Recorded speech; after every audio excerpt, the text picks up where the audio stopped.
when the right people come together at the right moment, when they care almost as much about winning as they do about each other, they can become the best of the best.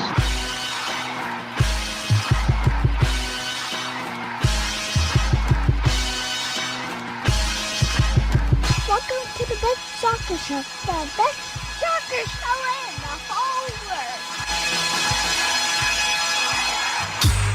Here we go. It's the best soccer show. Jason Davis, Jared Dubois, you, Thursday Night Live, the best soccer show. I thought you were starting a USA. I thought that's what you were doing right there.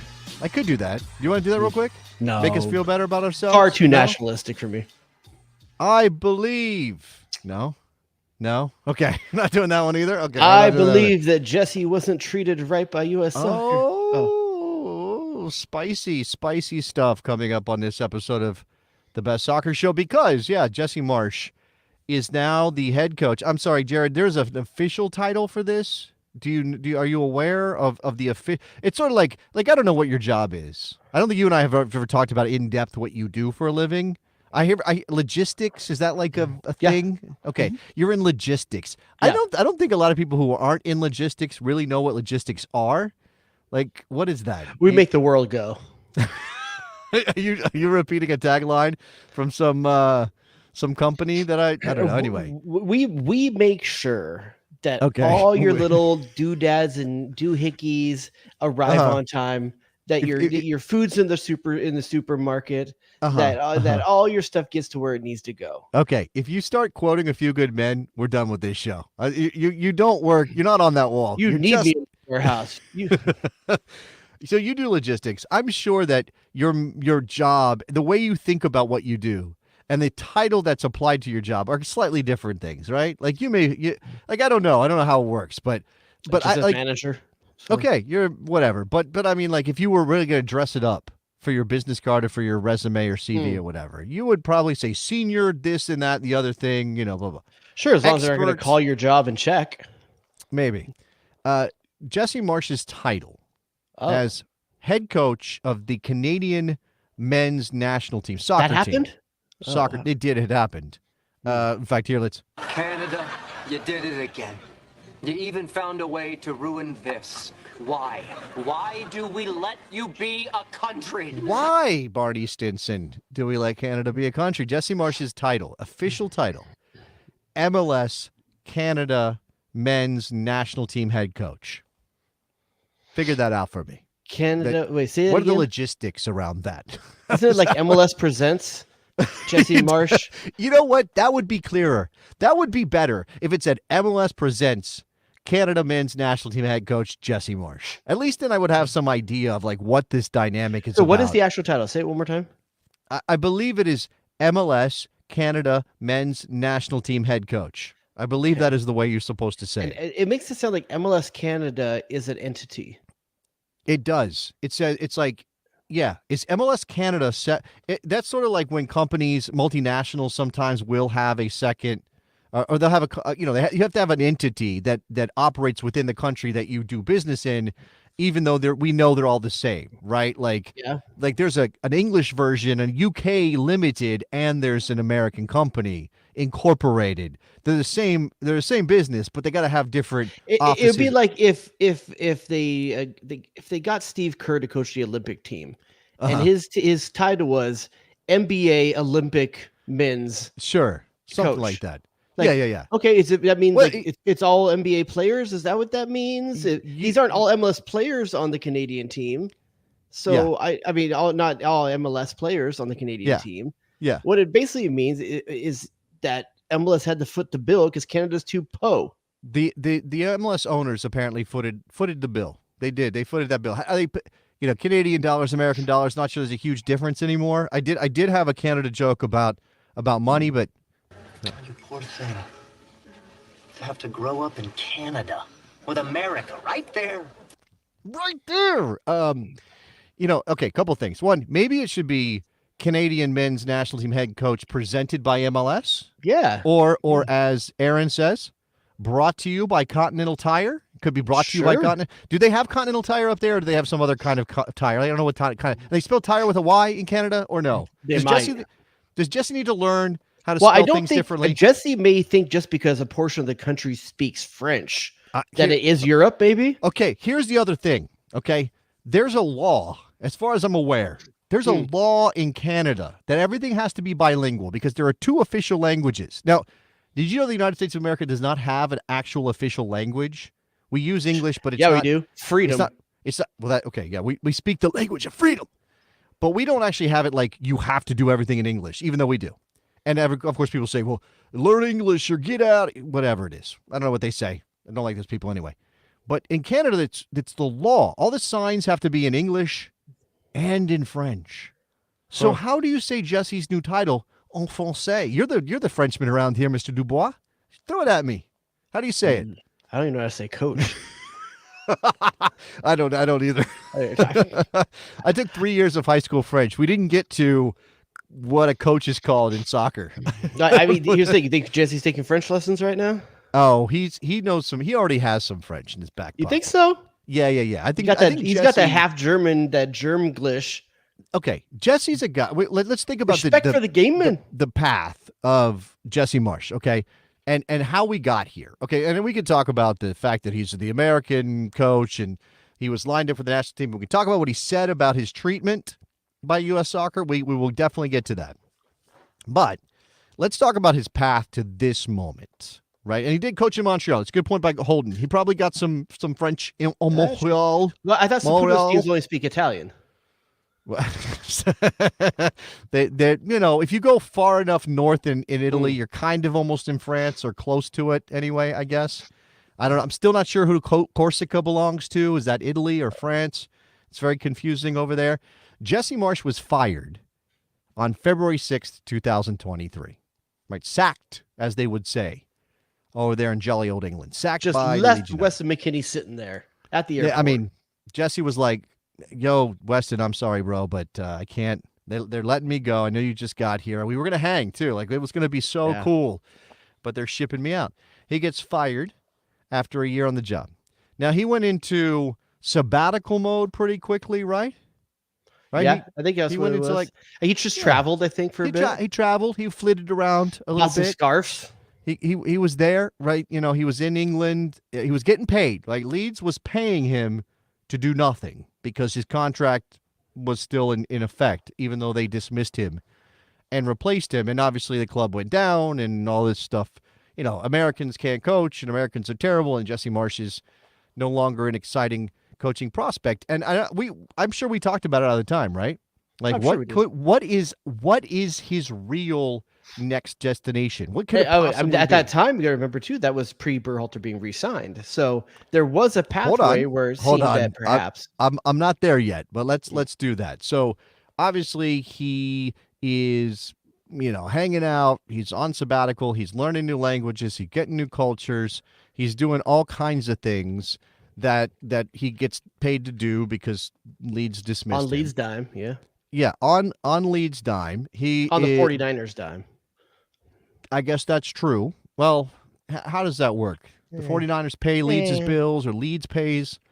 Yeah, I don't know. So Jesse Marsch is obviously in – he didn't – again, I don't think he was like, I'm going to stop being a coach forever or I'm going to do radio, TV, podcasting now. That we never got that sense. But then he got hired by CBS, right? Yeah. And he pops up on the sideline of the Champions League. Right? And does well, I think. I think he does well in that capacity. Fine. Yeah. Look, he's a personable guy. He knows how to talk about the game. I mean, this is why everybody fell in love with him in the first place. Right? After he left Red Bull to go over to Germany and work under Ralf Rangnick and ends up at Salzburg. I mean, I still have this, right? Zu viel Respekt für die Gegner. Zu viel Respekt für die Gegner. I mean, he obviously speaks some Austrian German. Like, he's got that. What is this? And get fucking stuck in with Druk. Oh, my God. He's cursing all over the place. Like, things are that was fire when he was at Salzburg. So he gets hired by CBS. He's on the sideline. And I have this clip. This happened to be on the board because I think we talked about it at the time. Jesse Marsch, working for CBS, gets asked. Like, he pops up on the sideline of the Champions League, and people are like, hey, are you Are you done? Like, what's happening with your next coaching job? Here's Jesse Marsch from, 8 months ago? 8 months ago. But I really still think that my future lies here in Europe and finding good clubs to coach here. I'm a little bit more of someone who enjoys the daily grind and the being part of a team, and I feel like that's the way to really impact a group. So, I mean, let's see what happens. You never know. You can never say never.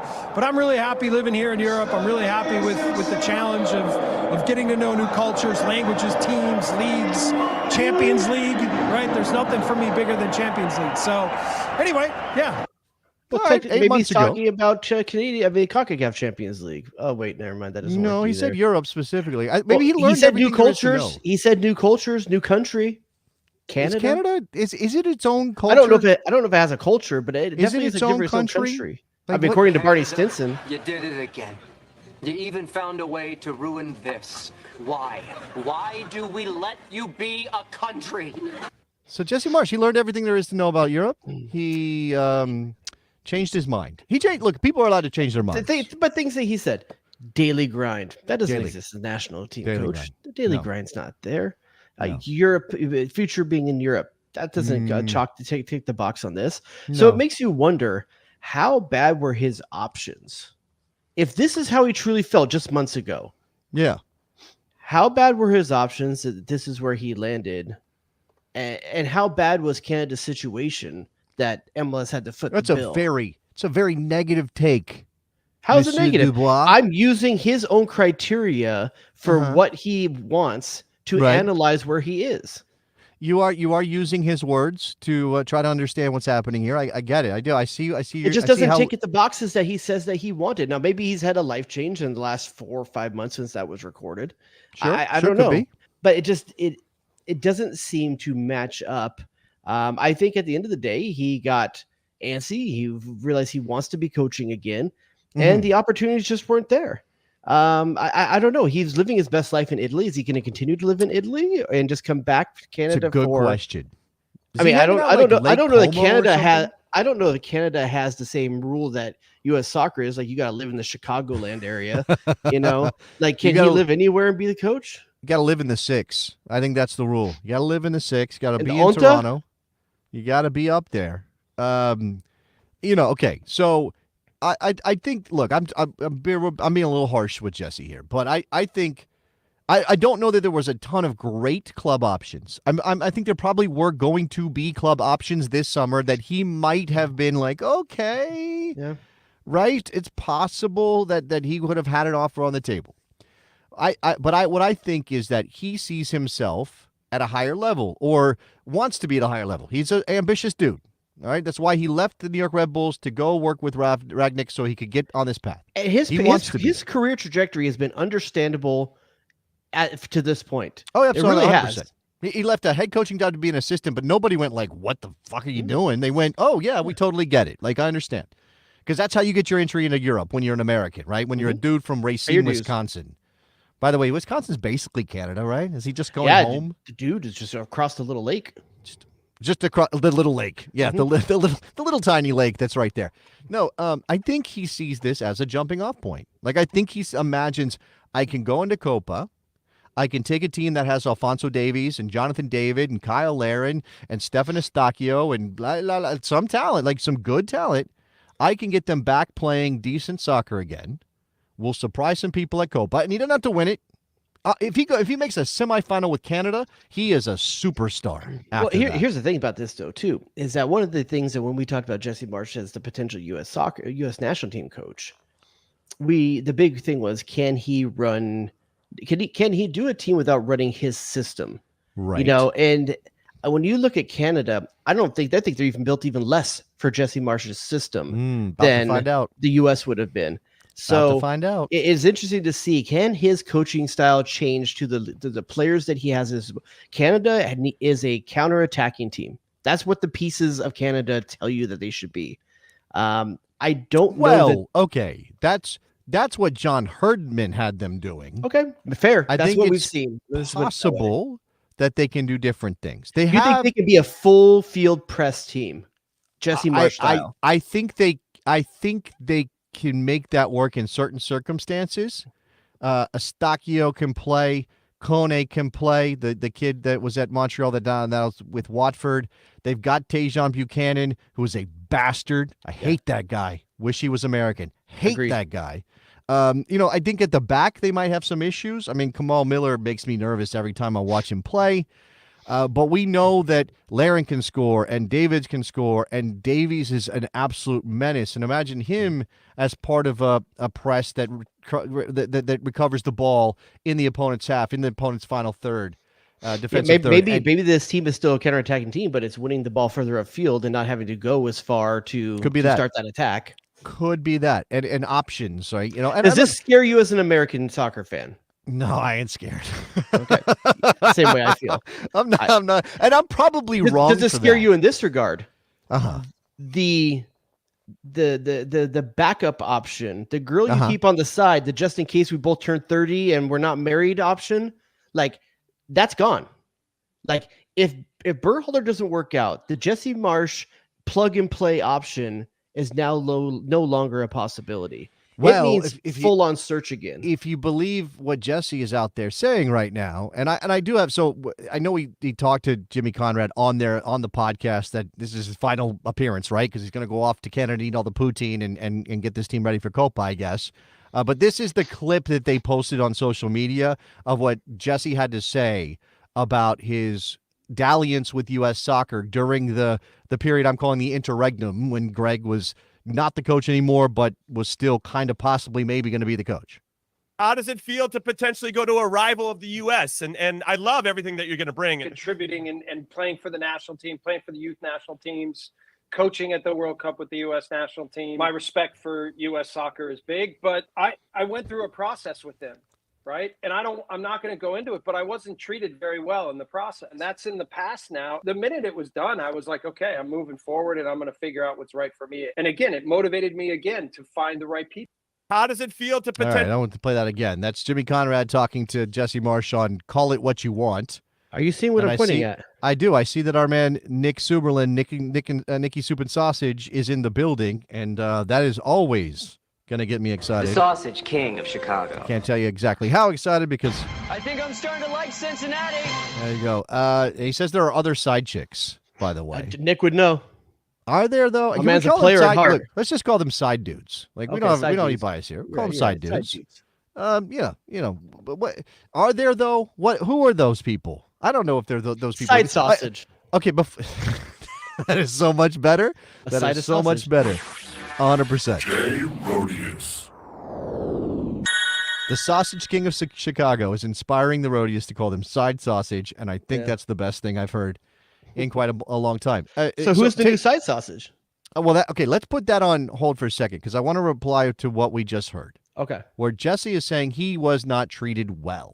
Okay. Now, when I'm up for a job, and I haven't interviewed for a job in a long time, but when I'm up for a job and I don't get the job, I'm bitter about it. I'm salty. I may even gin up some issues with my treatment that aren't 100% there. Do you think that's what's happening with Jesse? Or, as we have heard from other places and other people have been putting out there, maybe Jesse thought he was lined up for this, turned down other opportunities, and then had the rug pulled out from under him when U.S. Soccer suddenly decided to clear. So you're going back to why he didn't take the job at the end of last season. Who was the team that was at the relegation fight? I believe that was Leicester. So you believe that this goes all the way back to that? I think he was also Southampton, dancing with Southampton at one point. Was he not? Did somebody tell me that in the chisel over there? I remember there's two teams, and I can't remember which one of the two. One of them got very, very close to the point where he was like about to drive there. Wasn't he like in a hotel and they brought in like a people mover, like one of those little tiny cars, and then that car they went to pick him up and he wasn't there. He bounced out. Something's odd about this, and I'm wondering how long it'll take for this to come out. To answer your question though, in terms of if Jesse's making this up in his head, is it something that just feels a certain way when it was actually another way? I think unfortunately, U.S. soccer has been so inept in so many different ways in terms of how it's handling a number of different situations over the last decade, 2 decades. I think the burden of proof is on U.S. Soccer to prove that Jesse's not telling the truth on this. I think that is a correct and factual statement. It doesn't seem a lot more likely that U.S. Soccer flubbed this up somehow, like from a people standpoint. Well, I don't think that they think they flubbed it up, but I think that they probably didn't treat Jesse Marsch exactly the way you would treat a candidate for a position like that. And again, I don't know if there's some sour grapes at play here, or if this is Jesse just saying, "Hey, I wasn't." Again, maybe it's the way they told him, or maybe it's the way it went down. I will remind everybody, and I was reading from this today. It was ridiculous. I will remind everybody that at the time of rehiring Greg Berhalter, U.S. Soccer put out a statement. Remember, Matt Crocker, this was the big one, right? Matt Crocker's got to get this right. Oh, I believe his name is Joe Cocker. Joe Cocker. Joe Cocker. Joe Cocker said something, this was his big test. What is he going to do? How's he going to handle it? Remember, it leaked. With a little help from his friends. It leaked at the Copa America semifinals or whatever that was when BJ was in charge. Yes, not Copa, Gold Cup. Okay, was it Gold Cup? You said Copa America. It wasn't Copa America. I meant Nations League. My apologies. Nations League, I got my perhaps, competitions confused. I meant Nations League.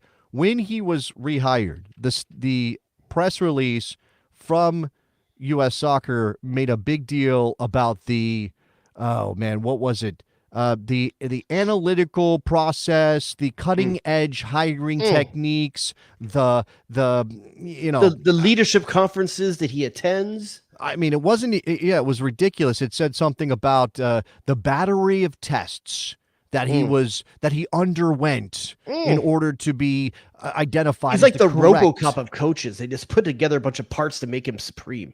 I wish you had the drops, because it would be better if you could play the ding sound every time I say a buzzword. But I'll try to do this. Is synergy in there somewhere? I'll try to do this. It's synergistic. It's not that. But okay. You tell me. I'll play the ding when you stop me and say buzzword. Okay, ready? Okay. Okay. Crocker outlined the ideal competencies. Ding word. Okay. For the head coach, which included building lasting relationships with staff and players, planning and effectively driving a vision-led identity. Key phrase. Pushing innovation and boundaries. What does that mean? That's like every time Taylor Twelman says the word dynamic in a broadcast. Like, at this point, I think that word means whatever anyone, not just Taylor, everyone uses the word dynamic constantly. That was for Taylor, apparently. Let's see. Being a decisive decision maker. Decisive decision maker. What are we doing here? Okay. Within these categories, he utilized advanced data analytics, sophisticated metrics, and cutting-edge hiring methods to profile and rank each candidate. During the course of several weeks, candidates were evaluated through all of these filters and went through a battery of practical and psychological testing. I'll tell you right now. ChatGPT wrote that. I mean, again, are we hiring an astronaut to run the space station, or are we hiring a soccer coach? It almost sounds like Joe Cocker himself wrote a custom algorithm to decide who the best coach was, and these were all the factors he put into it. And again, I don't know that that's what Jesse is talking about. I do think. Here's Jesse. How did Jesse have a chance with all that stuff that Greg Berhalter was somehow able to do in Joe Cocker's mind? Jesse walked in and said, "Hey, I'm gonna make dudes run." Well, which one of these things do you think Jesse is not? Can he build lasting relationship with staff and players? Can he plan and effectively drive a vision-led identity? That, yes. I think he can do that. Can he push innovation and boundaries, Jared? Can he? Innovation and boundaries. I can't say yes, but I can't think of an example how Berhalter did either. Yeah. Can he be a decisive decision maker? Well, I'm gonna go back to the vision and boundaries thing real quick. Okay. Berhalter every 4 years has a phrase he makes all the for. Oh God. The 2022 team was no. Verticality? The thing he started all of his slideshows off with in there and made all the players. It was like change the way of the world sees American soccer. That was the 2020. The first cycle was change the way America sees the national team, and then. The new site wasn't that what it was? No, it was change the way the world change the way the world views American soccer. I thought maybe that's what it was. What was it? It was It's all I can't remember dumb. what it is now. It's a one level above that though. But like the dude comes up with these they're buzzy. manifestation phrases, leadership mantras. stuff. Yeah. And maybe the guys buy in.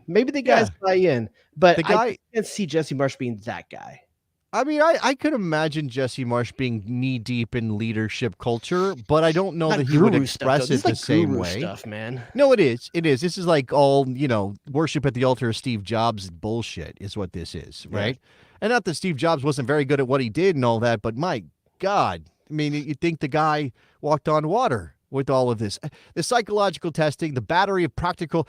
So I have heard, I mean, figure out where I might have heard this or whether people might have heard this. I have heard that Jesse said, hey, they brought me in for an 8-hour interview. And I was like, what 1 8-hour video interview, not 4 2-hour, 1 8-hour interview. An 8-hour interview. Was there a prostate check? What the hell? That's what I'm saying, man. My sense. We check here, every cavity for the best candidate. My sense here, and look, no one's breaking ground on this show by saying this, that even if they didn't intend for it to be, it's pretty clear that the second there was a notion of bringing Greg back, this whole thing was a sham. And I think that happened pretty quickly after the World Cup. It wasn't like they were like, well, we got to wait for the investigation, and then we're going to clear Greg. They went through all of it. They cleared him, then did this search of whatever, shook the trees. Pellegrino Materazzo's name. 8-hour interview, or is like we know that guy? What'd you say? What? Berhalter had to do an 8-hour interview, or is like, oh, we know that guy? That's a good question. I think that Cocker said at the time when they did the impromptu press conference, because it got out that Greg was coming back during that Nations League camp, that he was so impressed by Greg during the tests and all of this. Again, I think at this point it's pretty clear that Joe Cocker and Greg Berhalter drink from the same leadership trough. Or at the very least, Crocker has been pushed into, this is how we do it here. We're all drinking this Kool-Aid on this stuff. Yeah, and look, I know. We'll see how Copa America goes, man. But like I said before, the side sausage is no longer there.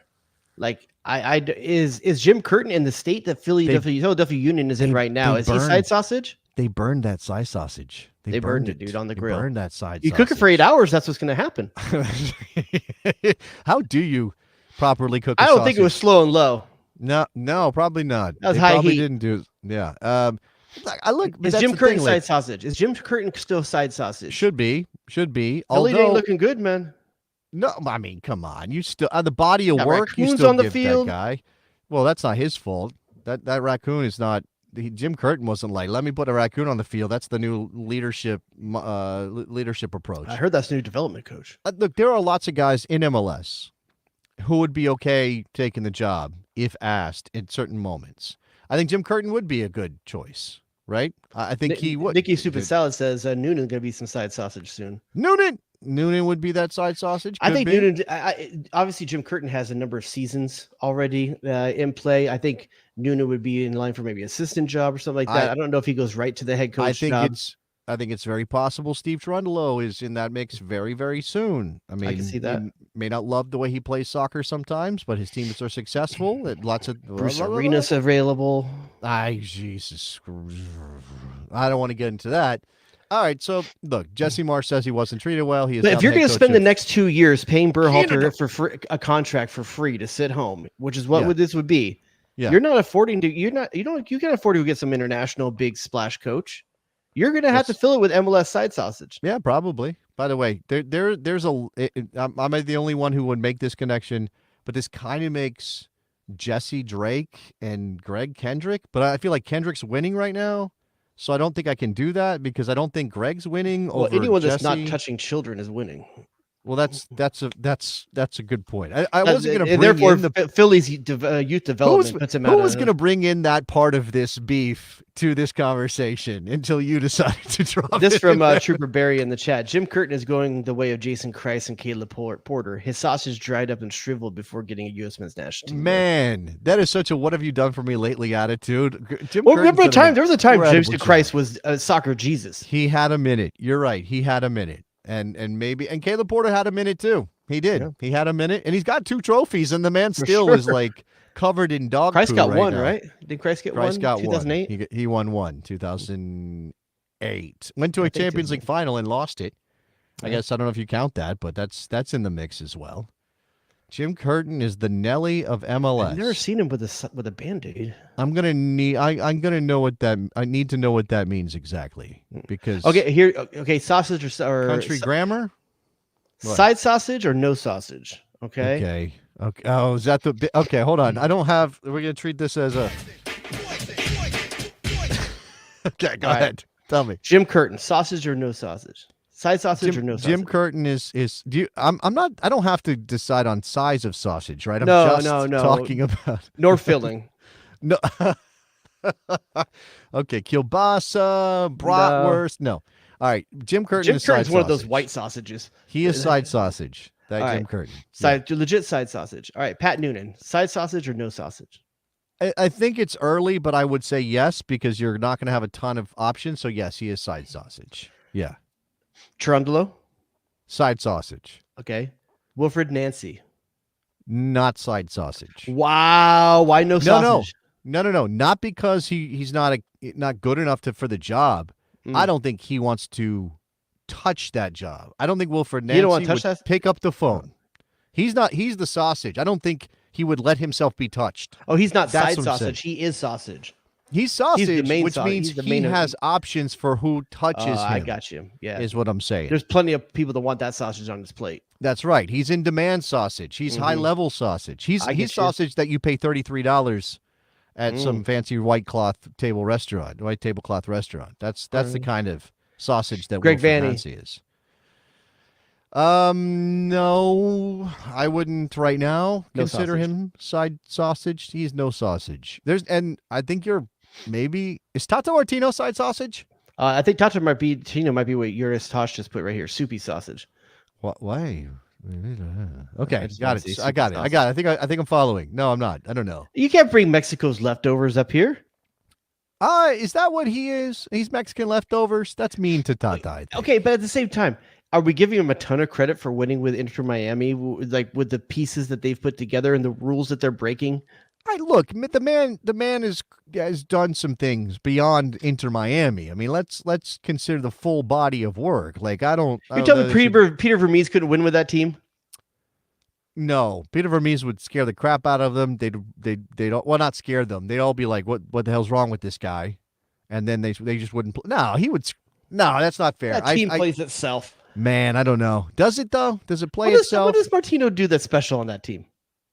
Decides if Lionel Messi plays or not. Yeah, I guess that's about it. Well, Yeah, actually, he doesn't decide that. He doesn't decide that. Him? Yeah. Here's a fascinating one. You ready? Is Pablo Mastroeni side sausage? Man, you know what? I'm going to say no, just because I don't think I would want the U.S. national team to play Mastroeni's type of murder ball or whatever they call that. Pat Mastroeni's team plays like he played as a player. I mean, they are aggressive. They are defensive minded. Yeah, but did you see them get out on the break? I mean, sure they can get on the break, but Mastroeni was part of the U.S. teams that did play that way too, because we didn't have the talent to take the ball to the other team. Right. I think the U.S. is trying to make a transition towards the way Wilfred Nancy plays with his teams. Unabashedly play your style no matter who the opponent is. That's what Wilfred Nancy's teams do at the club level. Not fair to compare him to a national level, but if we're talking about what coach in MLS I want to try to evoke something upon the national team, for me it's two. Wilfred Nancy, Steve Cherundolo. Okay. I was going to throw Brian Schmetzer in there just to see if you had a thought. No?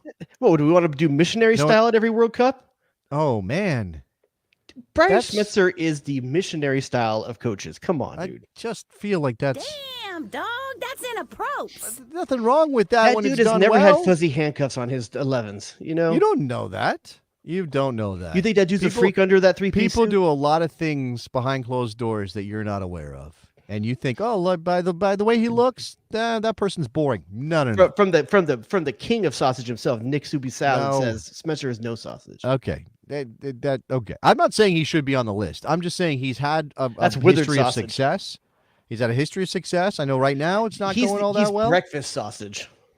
Is that a bad sausage? You put breakfast sausage It's the below. basic of sausages, dude. He's a No, but there's flavor. There's flavor in breakfast He's Jimmy sausage. Dean breakfast sausage. Already rolled links. Now I'm going to need to know what the hierarchy of sausage is. Well, Does somebody have a hierarchy of sausage? Oh. What'd you say? Nothing. I enjoy an andouille as probably my premier sausage. Oh, an andouille. Like me an andouille, man. Okay. What about it? What about I don't like Italian sausage. There's too much like either fennel or anise flavor in it. Sometimes I don't know. I can't deal with it. Okay. All right. What about a chorizo? How about a chorizo? So a chorizo? Yeah, it can be, but you gotta be careful with chorizo, man, because everybody's chorizo has a different spice level to it. Like sure. you don't know what you're getting when you get a chorizo, man. I might be going to have some. Your chorizo might give you choro. Some good sausage in Spain this summer. I will tell you about the sausage they got in Spain. They probably have some really good. How on brand is this? Nicky Soup and Salad. I'm a bratwurst kind of guy. That's sausage, no. The guy from the Midwest whose name is Suberling is a bratwurst guy. I'm shocked. I'm so shocked. So on brand. All right. Let's move on. Okay. Shout out to Jesse and Side Sausage and all of that. Let's talk about Gio Reyna. You know, at one point, I thought he was pulling out of this nosedive. Jared, I thought we were going to get. What was that? When he got that one start? It was okay. It was really at the beginning of the loan before he had been proven not to be an option for Nuno, and he played well for the United States. And I thought, okay, here we go. This is going to get us back on track with one Gio Reyna, and that has not happened. I don't remember exactly what it was. You said something about this used to be a Jurgen Klinsmann job because Jurgen's German, obviously. That's a German speaker and he flew a chopper. Maybe we need to airlift Gio Reyna out of Nottingham. Like maybe I said in the chat that this is no longer a Klinsmann drop. This is a Claudio Reyna drop. Claudio Reyna, helicopter parents. Because that's the story, right? Yeah. The Athletic had that tidbit that there were other options on the table, and it was Claudio who said, "This is from the Wasserman Group. This is supposedly from the Wasserman Group, Gio's former agency. They were the ones pushing for a different move, I thought." Yeah. And then Claudia, and this is why the leak is from the Wasserman side. And the by the way, Wasserman also involved. I'm trying to think if there's some other business that maybe. Anyway, continue because he does it.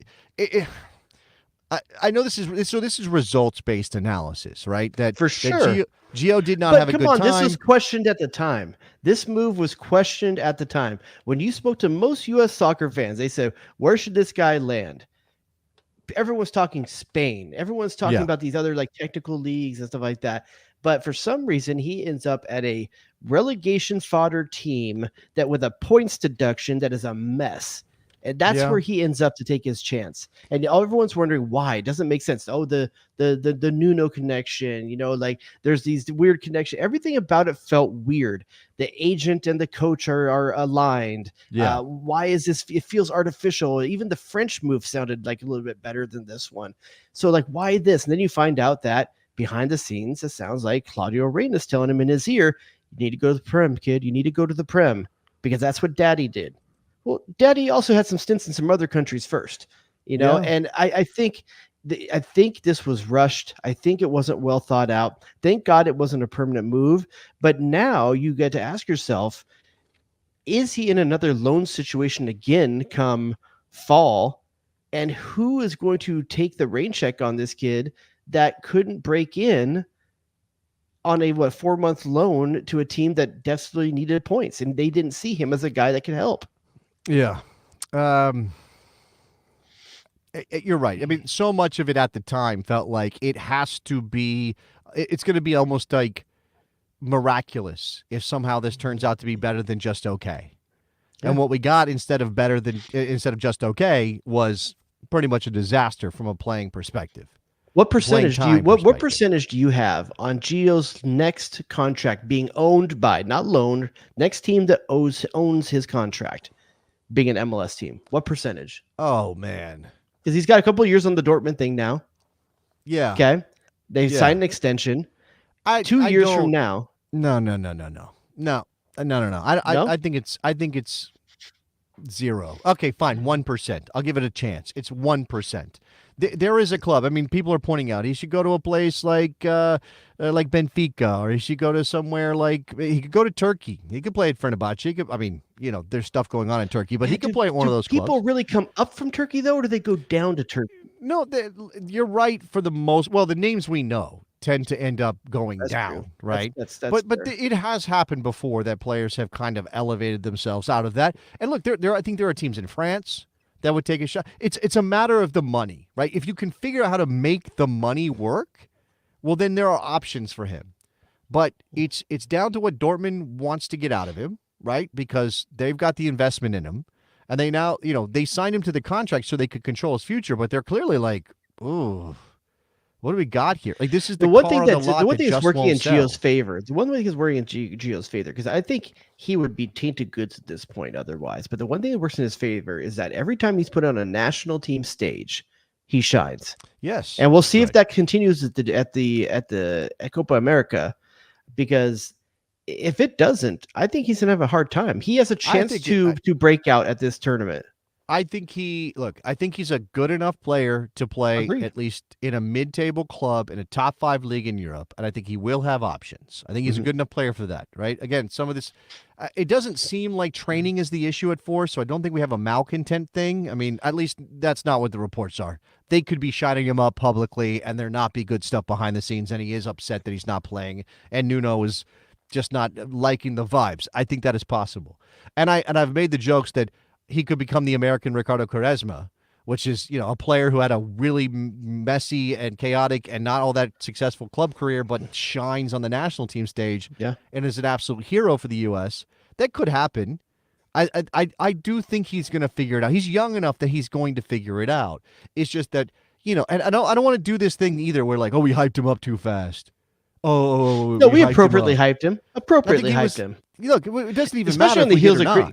Maybe it's unfair to Gio that he's coming through the exact same profile that Pulisic did, coming up as a youth player through the Dortmund team. We see the trajectory of Christian Pulisic, and you expect it to go the same way, and it hasn't. And part of that is that they went through different coaches. There's different things going on there. Gio's injury career is at Dortmund, at least, is more excessive than Pulisic's was. His happened more at the Chelsea level. So I think there's been a few things that have soured Dortmund on being able to count on Gio Reyna. I think they know he's talented, but now they're stuck with a 2-year longer contract with him. They got to decide how he fits into this team, because as a team that's in the final of the Champions League right now, they're going to be positioned to strengthen that team, not rely on some pieces that they consider superfluous already. Yeah, that's probably true. I mean, they look. I think that's a team in progress at Dortmund. Obviously, Dortmund believes in playing youth too, but they do. But even with Royce leaving, even with some of the other stuff going on, it's still incredibly competitive at Dortmund, right? For places, and I think that it'll be tough for Gio, and maybe nobody wanted to say it's over at Dortmund. Like, nobody wanted to pull the plug on that. And again, like, we think about this as, well, Dortmund's not going to sell him on the cheap for pennies on the dollar. Well, maybe they will, because right now he doesn't bring them anything, right? Maybe he doesn't. Maybe they don't. Maybe they just see this as, okay, this is an appreciating asset. Yeah. Right.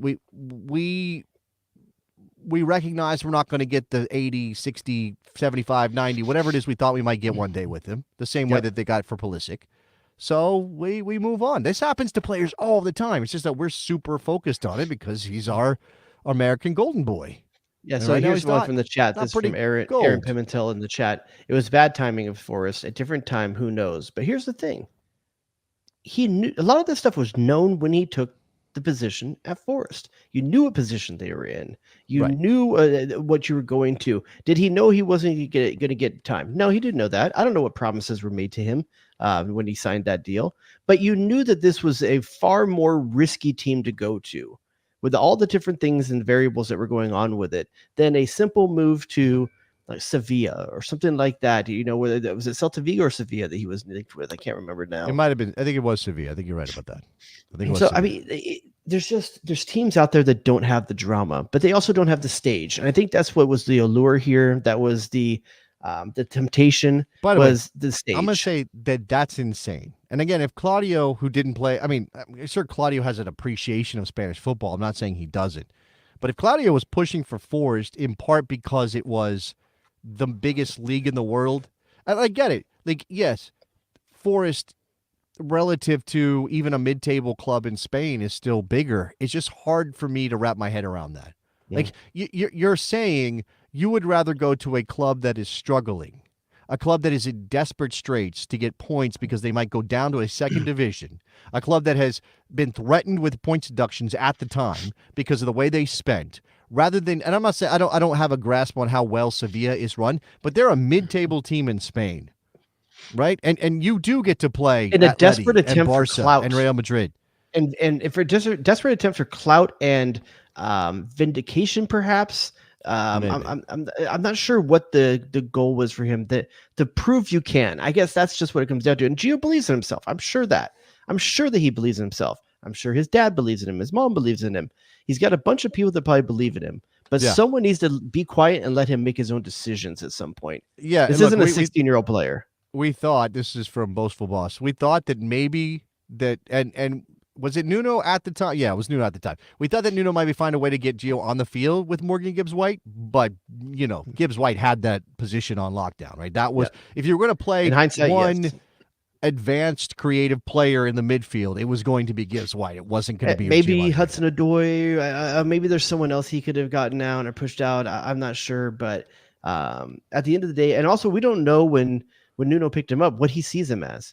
In Dortmund, they've played him in midfield. They've played him as a wide forward. But again, let's go back to the original concept of this deal. Okay, he changes agents. He signs with Jorge Mendes. He goes to a club coached by felt rushed, man. Someone represented by Jorge Mendes. This idea. So Jackie says, Jorge Mendes cashes a check. You have agents making these deals. These guys show up, and the manager's like, "Who is this?" I think Nuno knew who Gio was, but I don't doubt for a second that Nuno did Georgie a favor, right? Maybe. Do me a favor. But in hindsight, doesn't it feel rushed? Like you dump your agent halfway through the transfer window already. Someone has already been working in the background in your favor to set up deals. You've got this window, and you have Copa America coming up. You know that Gio needs to play. He's not playing. Something doesn't feel right, and you make this move, and you take what seems like first available. Yeah. It really, really felt like something about this said it had an urgency with it that should have been taken with more care. Yeah. Yeah. I mean, it's easy to say in hindsight. Easy to say in hindsight. I still think he's a good player. I think he's going to have a fine Copa America. I don't, is it possible that he just blows up and it leads the U.S. to some incredible run or it scores a bunch of goals and really shines on a pretty decent stage? I think that's possible. And maybe that does launch him into something next season. But more likely is that he has a good Copa, a fine Copa, and we're still talking about this in the fall. And it's like, all right, where's Gio going to play his football this season? Because not looking good right now for either of the options. At least he's going into the Copa America knowing that he's singularly focused. Perform in this competition and let my career get a rebirth of some kind. He has something to play for in this Copa America. Maybe. When you look at a Christian Pulisic or someone like that, his situation is the same, whether he has a good Copa America or if he has a bad Copa America. The same thing can be said about Anthony Robinson. There's guys on this team that their position's the same no matter what. Yeah. But for someone like Gio Reyna, he has something to prove. And I think maybe that might give us the best Gio Reyna. I don't know. We'll see. That's light a fire under Gio Reyna and see what happens. You think he needs that?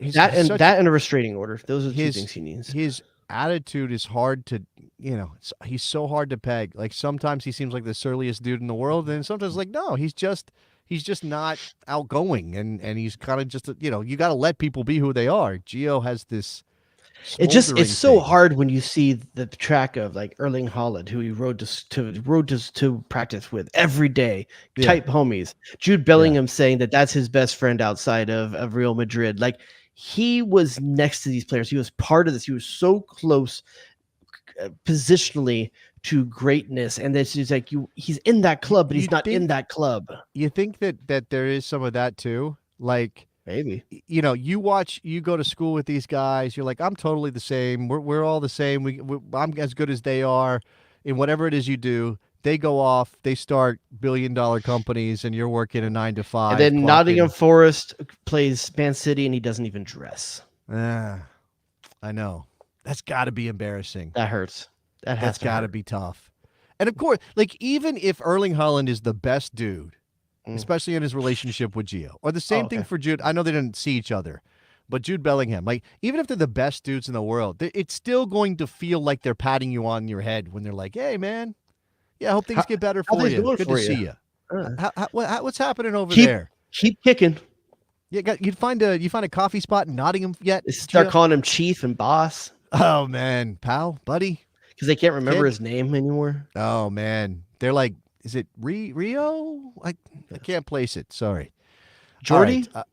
Jordy. Let's talk about. Okay, we've got one talented young American midfielder player not doing so hot. We're going to see what happens this summer. Another one that is shining in Spain after his move from Brazil and is now so hot. How hot is he, Eric? Damn it! God damn it! I knew that was going to happen.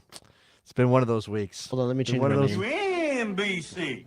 Hey, Nick, if you're still in the chat, come back. You know, it would make it easier if your name didn't have a similarity. Like, it would make it so much easier. Because back in the day, what I would have loved is seeing Nick down the window like this, like away from me. Oh, yeah, for sure. Nick would have had a conniption and just blow up, and then I'd be distracted and then turn by red, that. and then turn super red from laughing. No, the whole show would be off the rails. Jared. Yes, that's your name. That's me. Jared. Yeah. A guy in Spain who's shining and getting some attention. He's very hot right now. Is Johnny Cardoso. That's what I hear. He has should have got the attention. Hansel drop, shouldn't we? Probably should have. So hot right now. So hot right now. He has been linked in the media. I'm going to use the passive voice here because who knows how real any of this stuff actually is. But he's been linked in the media to Barcelona, Atletico Madrid. I saw a full-throated appeal to Arne Slot, the new manager of Liverpool Football Club, to go get this kid. I haven't had a full-throated appeal in a while. I know, man. Missing out on those full-throated appeals. Those were the days. Not for my sausage. Liverpool. Who knows how some of this is like a fan says maybe he'd be a good fit, and then that becomes a rumor somewhere the way we see it. But anyway. It's a lot of names. That's a lot of big names, dude. Big names.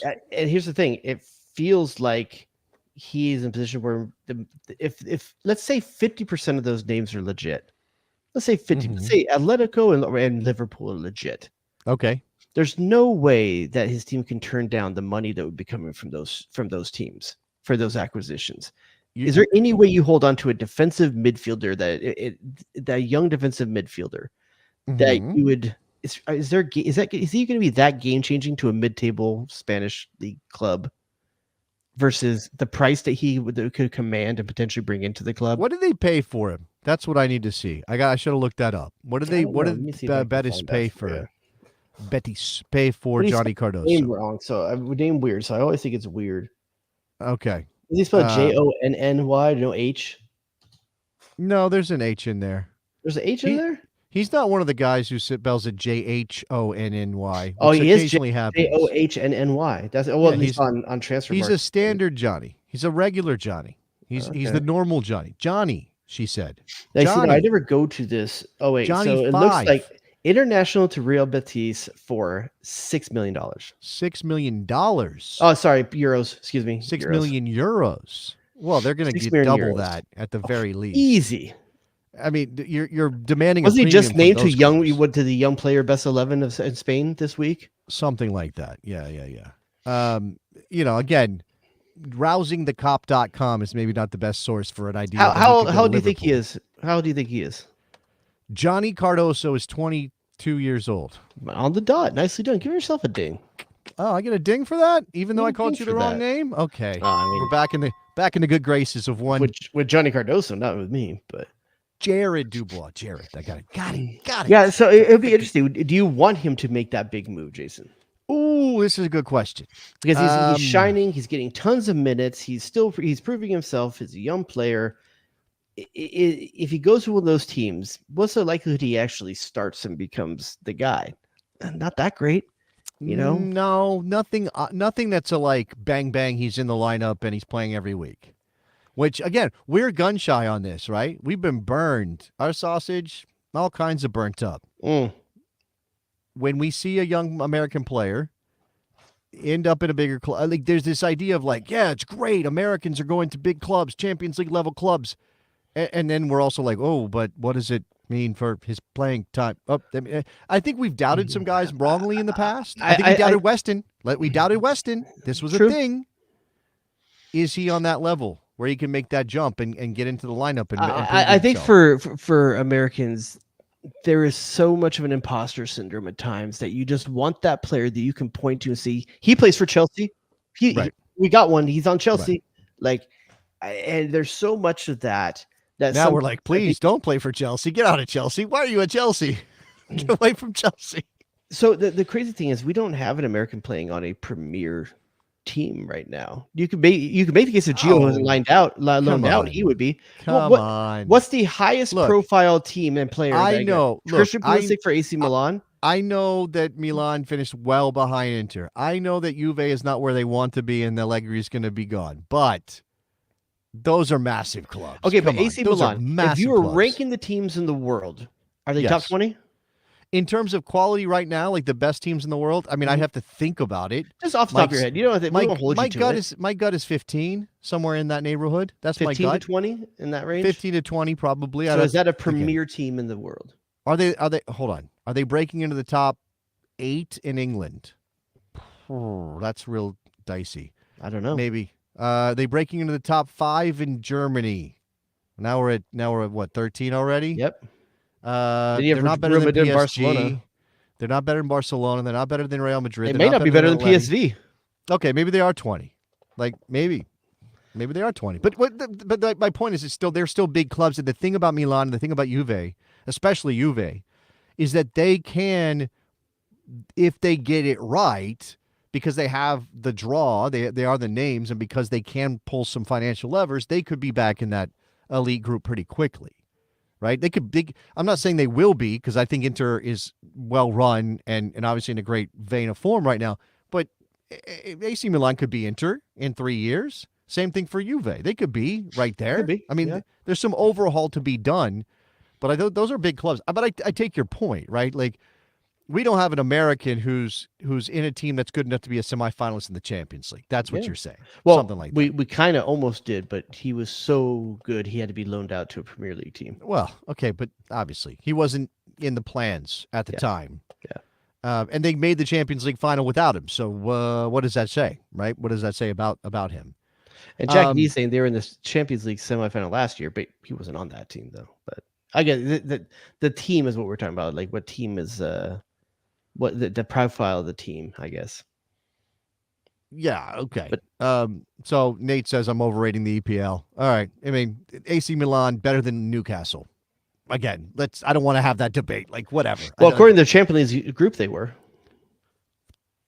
They were both, I believe. They both got knocked out. But I believe it was third and fourth. Yeah. Who finished Newcastle, bottom in Newcastle on the last day of it. The last day of it, Newcastle finished bottom. All right. Well, again, we're talking about, like, you know, that kind of small difference right now. But again, I take your point. Like if you said, hey, who would you rather play for based on the history of the game and their success on the international stage and the size of sort of their profile, Newcastle or Milan? I would rather Johnny Cardoso go to a Brighton level team than a Liverpool or a I would settle with Atletico Madrid.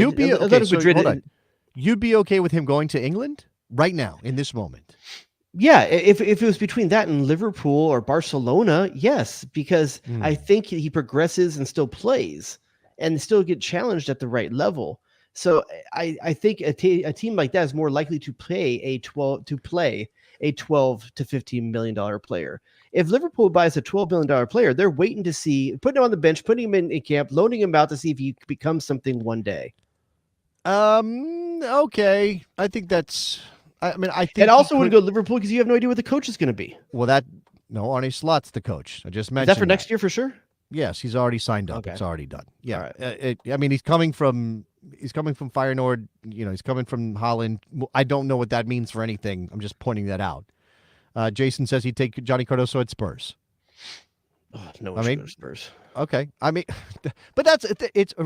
Let me point out it's relative, right? I know you're kind of joking, but that's relative, right? So it's like, oh, it's easy to say don't go to Spurs. Go where you're going to play. That's it. Go to the best team that you will play for. That's the thing. Nobody knows for sure when they make that choice. And I think Johnny has even said he's not looking for a move right now.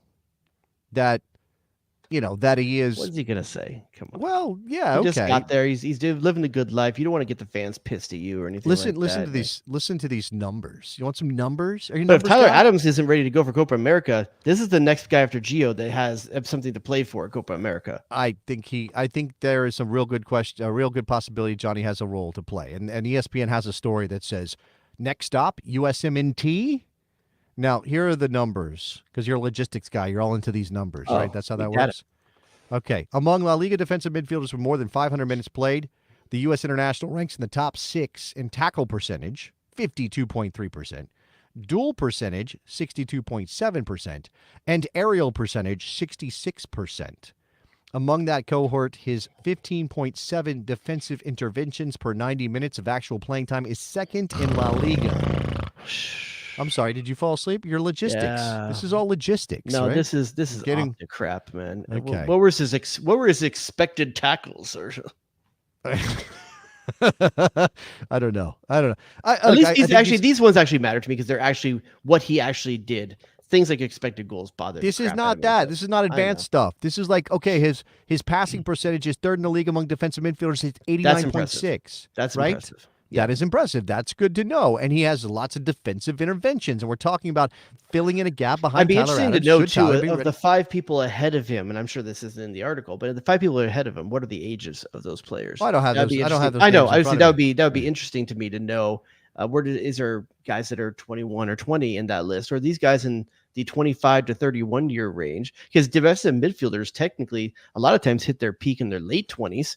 And play all the way into their mid-30s. Sure. Because it is such a reading the game kind of like a goalkeeper. You do need that engine to be able to keep up for 90 minutes, but there's so much of it is reading, positioning, knowing where passing lanes are. As young players sometimes struggle in that position. So he is probably beyond his years at 22. Okay. All right. So Johnny Cardoso, I'm kind of on the stay bandwagon here. I'm kind of on the stay at Betis, play a full season, see how it goes. Give yourself I'm going to reserve the right to make that decision after Copa America. You're going to reserve your right to make. You have that right? Who gave you that right? I don't think you have that. A little person named George Washington. He just bestowed that upon you when he invented our country. Is that right? He stormed the Hudson and then just said Jared can make any decision he wants. Freedom. Stormed the Hudson. I don't know what they did. That's great. The Delaware, I think, is he what crossed the Delaware for sure. I know he did that. All right, we have very little time left. Jared, do you have any interest in talking about raccoons? Are you a raccoon guy? Raccoons? I mean, if it was DC United, I think it's funny. I think it's funny when it's Philadelphia. Credit to the announcer that actually played it like a play-by-play, though. I'll give credit to that. I don't know who that was. Yeah, somebody Philly-based in the chat. Tell me who that was. I did listen to when it. When the official MLS account starts coming in on it, then I think it's dead. It's dead, cringe. It's cringe. I will say, look, I understand funny last night, though. Everybody's allowed to have fun with stuff, no matter who you work for, no matter what your label is. It's like when your dad starts using slang, your generation's slang. And by the way, I think it was a mistake for MLS to name the raccoon. Like I think it was a mistake for them to lean into the idea that if they came up with the Raquinho, that was pretty good. Raquinho. I might have, on that show that I do with somebody whose name I sometimes call you, I might have come up with a bunch of other names today. Okay. Marcus Trashford, what do you think about that one? That's pretty good. I like that. That's not too bad, right? Mm-hmm. Let's see. What else did I have? Yossi Benekun. Benekun? That's a little tougher. That was forced. Let's see. Should have stopped by your head. What else did I had another one somewhere. Oh, Ivan Rakunitic. What do you think about that one? I think you should have stopped at the first one. First one nailed it. I burned the best one off the top. Okay. Yeah, man. That was your best sausage. Yeah, I don't hear you coming up with any good raccoon names. You didn't know what I thought of last night. I had Raquinho first. No, I didn't. Did you? Yeah. Honestly, I read most of that stuff this morning when I got up. But because you know this is one of those. I'm not to be an old guy. Kind of a weird thing to be an old guy about. But back on OG soccer Twitter, it would have been fun. It would have been fun to be around for this.